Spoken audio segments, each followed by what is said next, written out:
Sme študentami gymnázia v Rajci a zapojili sme sa do projektu DigiŠkola. Tieto pokusy môžeme zaradiť medzi motivačno-vzdelávacie. Tento pokus sa nazýva fialový plameň. Jemne rozotrený manganistán draselný umiestnime do porcelánovej misky, ktorú sme vysypali pieskovým kúpeľom. Manganistán draselný je silné oxidačné činidlo, ktoré oxiduje niektoré organické látky aj pri izbovej teplote. Glycerín svojim zložením a štruktúrou vytvára veľmi dobré podmienky pre prudkú oxidáciu. Je to exotermická reakcia. Uvoľnené teplo je natoľko veľké, že dôjde k samovznieteniu a my môžeme pozorovať plameň sfarbený do fialova. Sfarbenie je spôsobené prítomnosťou draselných kationov v manganistáne draselnom. Tento pokus sa nazýva Party medvedík. Ide o to, že tu sme si dali chlorečnán draselný, ktorý, keď zahrejeme, bude tekutý. Chlorečnán draselný je silné oxidačné činidlo, ktoré veľmi prudko reaguje s organickými látkami. Keď budeme mať chlorečnanú tekutinu, vložíme do ňoho gumeného medvedíka, ktorý je zložený prevažne z organických látok. Táto prudká reakcia bude sprevádzaná silným svetelným efektom. Čiastočné fialové sfarbenie je spôsobené prítomnosťou kationu. Tento pokus sa nazýva slonia zubná pasta vďaka vznikajúcemu produktu. Je založený na oxidačných a redukčných vlastnostiach peroxidu vodíka. Do odmerného válca sme si pripravili roztok peroxidu vodíka, do ktorého dáme pár kvapiek koncentrovaného saponátu. Do tejto zmesi následne pridáme nasytený roztok jodidu draselného, a potom ako spúšťač reakcie použijeme manganistán draselný. Pričom vznikne nám z toho obrovská pena, ktorá bude sfarbená do hneda vďaka vzniknutému jodu. A z tejto peny nám bude unikať para, ktorá sublimuje.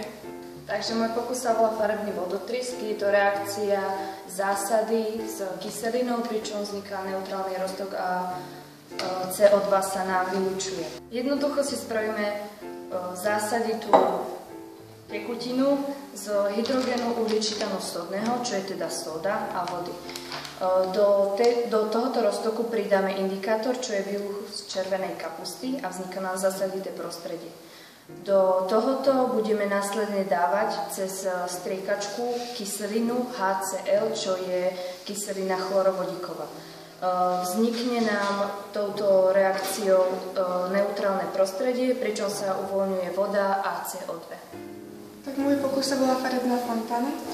Mám tu v banke nachystaný hydroxid amónny, ktorý po nahriati nad plameňom začne unikať z neho amoniak. Potom do baničky som si pripravila fenolftalein, čo je indikátor pre zasadité prostredie. A potom tú nahriatú vaničku vlastne preklopím a vznikne nám vo vaničke potlak a začne vytekať farebná fontána. Môj pokus sa volá medený chamelón. V tomto pokuse ukážeme oxidačno-redukčné vlastnosti glukózy, ktorá v podstate obsahuje aldehydovú skupinu.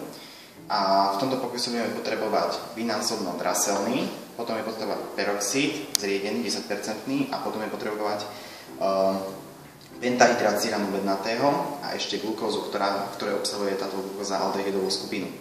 Takže do skúmavky si nalejeme prvé vinnásobno-draselný, glukózu, potom tam dáme pentahydrocíanu mednatého, zahrajeme to na 60 stupňov.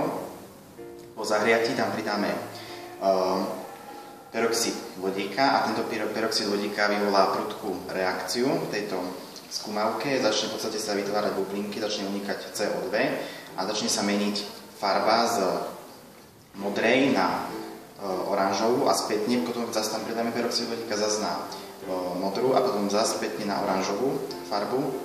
A pri tomto pokuse sme si dokázali v podstate redukčné vlastnosti v podstate tej aldehydovej skupiny pomocou peroxidu vodíka, tým pádom, že z mednatých kationov Ca2+ nás vznikol oxid medný a následne, že sme zase pridali peroxid vodíka, zase nás vznikol